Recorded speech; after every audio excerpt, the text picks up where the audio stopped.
Subscribe कीजिए royal teacher को education संबंधी न्यूज़ तुरंत पाने के लिए।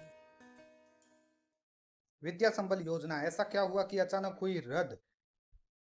जी हाँ साथियों, इस वक्त की बड़ी खबर की बात करें तो दोस्तों, जैसा कि आप सभी जानते हैं कि शिक्षा विभाग में अभी जो हाल ही लेटेस्ट जो चल रहा है वो शिक्षा संबल योजना चल रही है। शिक्षा संबल योजना अभी हाल ही में राज्य सरकार द्वारा निकाली गई थी। इस योजना में प्रशैक्षणिक योग्यताधारी जो भी बेरोजगार है, उनको प्रति घंटे के हिसाब से है वो विद्यालय में शिक्षक के पद पर लगाया जा रहा था, जिसके लिए पीओ विद्यालय स्तरीय चयन समिति का गठन करना है और विद्यालय अधीनस्थ में के शाला दर्पण पर जो प्रदर्शित पद है, रिक्त पद है, उसकी सूची प्रकाशित करना, अभ्यर्थियों के भरे हुए आवेदन पत्र प्राप्त करने की अंतिम तिथि, ये सभी है वो जारी की गई थी। और अंत में जिला स्तरीय कमेटी है वो चयन सूची का अनुमोदन के पश्चात उनको विद्यालय में है उनको कार्यग्रहण करवाया जाना था। लेकिन ऐसा क्या हुआ कि अचानक इस भर्ती को रद्द करना पड़ा। जी हाँ दोस्तों, पहले तो आप सभी जान लीजिए कि विद्या संबल योजना क्या है। विद्या संबल योजना के तहत बेरोजगार जितने भी भाई लोग हैं, उनको विद्यालय में शिक्षक के पद पर अगर उनके पास प्रशैक्षणिक योग्यता है, जैसे बीएसटीसी है, बीएड है, तो उनको प्रशैक्षणिक योग्यता के आधार पर विद्यालय में रिक्त पदों पर उनको लगाया जाना था। उनके लिए प्रति घंटे के हिसाब से उनको मानदेय भी दे था। जो दिशा निर्देश जारी किए गए थे उसके अनुसार 21,000, 25,000, 30,000 के तहत उनको पद के अनुसार पेमेंट भी दे था। जैसे ही विज्ञप्ति जारी हुई, खुशी की लहर थी, लेकिन तुरंत बाद ही कुछ ही पलों में मुख्य जिला शिक्षा अधिकारी से अलग अलग जिला शिक्षा अधिकारियों से यानी राजस्थान पूरे में ये भर्ती रद्द करने के लिए भी आदेश जारी होने लगे। ये देखिए, ये एक डूंगरपुर का आदेश है जो आपको दिखाया जा रहा है। विद्या संबल योजना के संबंध में पूर्व में जारी आदेश को निरस्त करने के क्रम में, यानी आदेश निरस्त कर दिया गया है, साथ ही किसी भी स्तर पर कोई कार्रवाई संपादित नहीं की जाए।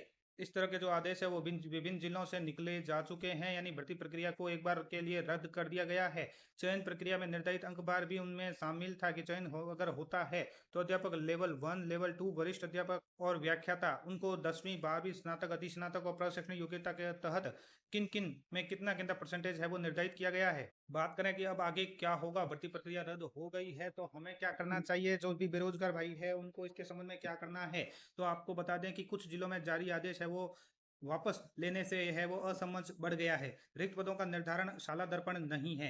रिक्त पदों का निर्धारण है वो आईएफएमएस 3.0 से संभव है।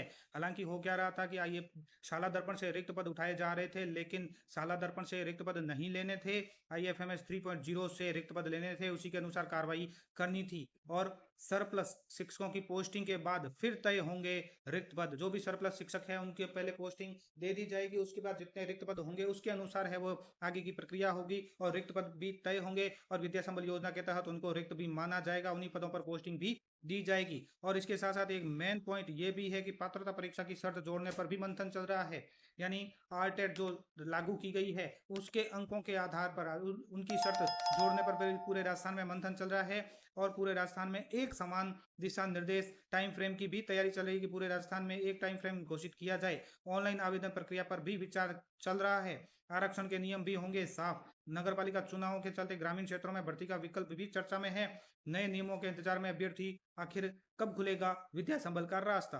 बता दें आपको कि व्याख्याता अगर कोई फर्स्ट ग्रेड के लिए आवेदन करता है तो उसको अधिकतम 30,000 रुपये प्रति माह दे था। सेकंड ग्रेड टीचर के लिए 25,000, उसी तरह थर्ड ग्रेड के लिए 21,000 रुपये प्रति माह प्रति घंटे के हिसाब से तय था। तो उनको 400 रुपये, इनको 350 रुपये, इनको 300 रुपये।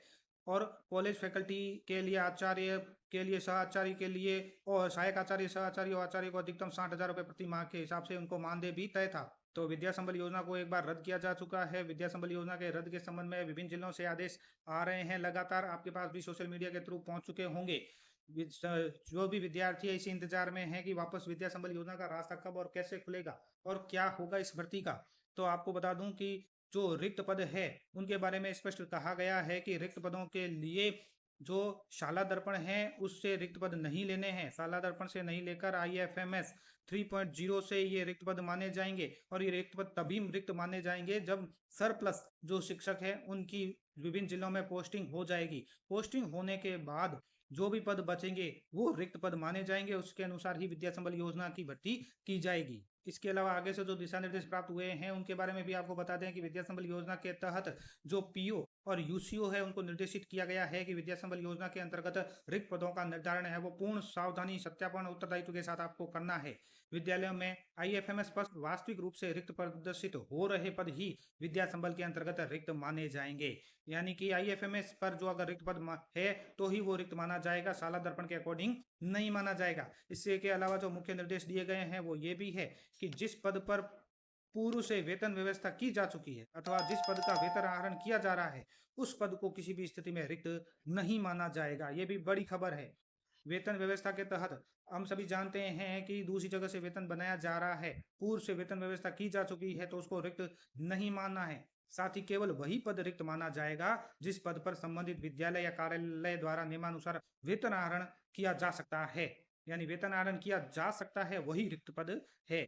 समस्त पीओ यूसीओ अपने अधीनस्थ विद्यालय में आईएफएमएस पर उपलब्ध पदों की स्थिति का अनिवार्य रूप से परीक्षण करेंगे, सत्यापन करेंगे तथा शाला दर्पण और आईएफएमएस में जो प्रदर्शित पद है उनका आपस में मिलान करेंगे। और यदि शाला दर्पण पर कोई पद रिक्त प्रदर्शित हो रहा है किंतु आईएफएमएस पर उक्त पद प्रदर्शित नहीं हो रहा है, ये बहुत बड़ी बात है। आप सभी इसको समझें कि शाला दर्पण और आईएफएमएस दो अलग साइट है जिस पर रिक्त पद है वो प्रदर्शित किए जाते हैं सरकार द्वारा।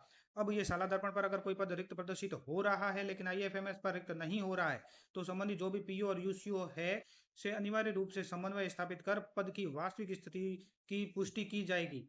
बिना पुष्टि के ऐसे पद को विद्या संबल योजना हेतु रिक्त पद के रूप में नहीं माना जाएगा। साथ ही पीओ और यूसीओ यह सुनिश्चित करेंगे कि अभ्यर्थियों को केवल सत्यापित वास्तविक आईएफएमएस के अनुसार पात्र रिक्त पदों की ही सूचना उपलब्ध करवाई जाए और इसके अलावा आईएफएमएस पर रिक्त पद नहीं दर्शाए जा रहे पदों को भी किसी भी परिस्थिति में रिक्त बताकर प्रदर्शित, प्रकाशित तथा अभ्यर्थियों को सूचित भी नहीं किया जाए।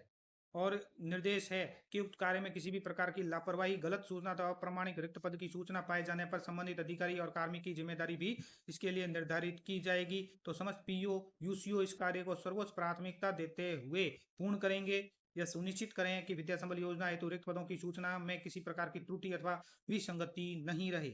और कुछ स्पष्ट निर्देश भी दिए जा चुके हैं जिसके अनुसार विद्या संबल योजना हेतु रिक्त पदों का निर्धारण केवल वास्तविक एवं सत्यापित रिक्तियों के आधार पर ही किया जाएगा। शाला दर्पण या आईएफएमएस में अंतर पाए जाने की स्थिति में संबंधित पीओ और यूसीओ से समन्वित एवं पुष्टि किए बिना किसी भी पद को रिक्त नहीं माना जाएगा। और किसी भी प्रकार के मतांतर, भ्रम, विसंगति की स्थिति में उक्त आदेश में वर्णित प्रावधान ही सर्वमान्य अंतिम माने जाएंगे, उसी के अनुसार कार्रवाई सुनिश्चित की जाएगी। तो दोस्तों ये थी विद्या संबल योजना के संबंध में महत्वपूर्ण जानकारी जो मैंने आपके साथ साझा की। इस पूरे वीडियो का सारांश अगर आपको बताया जाए तो सारांश में यही निकलता है कि शाला दर्पण और आईएफएमएस दो अलग अलग साइट है जिसमें रिक्त पदों की सूचना का निर्धारण होता है और पता चलता है रिक्त पदों का। अगर रिक्त पदों का निर्धारण सिर्फ शाला दर्पण से ही किया जा रहा है तो गलत है और आईएफएमएस से भी करना है, अर्थात रिक्त पद आईएफएमएस पर प्रदर्शित हो रहे हैं और शाला दर्पण पे भी हो रहे हैं तो वो रिक्त माने जाएंगे। तो उम्मीद है दोस्तों ये वीडियो आपको पसंद आई होगी। वीडियो पसंद आए तो जरूर लाइक, शेयर और सब्सक्राइब कीजिए। पास में आने वाले घंटी के बटन को जरूर दबाएं। एजुकेशन संबंधी न्यूज तुरंत पाने के लिए विद्या संबल योजना के संबंध में जैसे ही कोई जानकारी आती है तो आपको रॉयल टीचर यूट्यूब चैनल पर, व्हाट्सएप चैनल पर सबसे पहले मिल जाएगी।